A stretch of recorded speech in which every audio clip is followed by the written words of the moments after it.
Mitten am Tag ein Innehalten, mitten am Tag ein kleines Glück.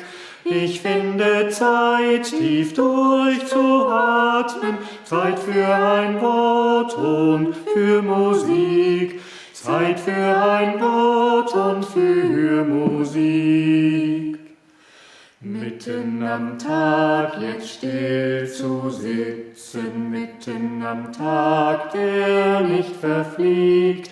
Ich freue mich an schon Erlebten und auf das, was noch vor mir liegt, und auf das, was noch vor mir liegt. Mitten am Tag sich Zeit zu nehmen für ein Gebet, für Speis und Trank. Mitten am Tag ein Innehalten mit Gottes Lob und ganz viel Dank. Mit Gottes Lob und ganz viel Dank.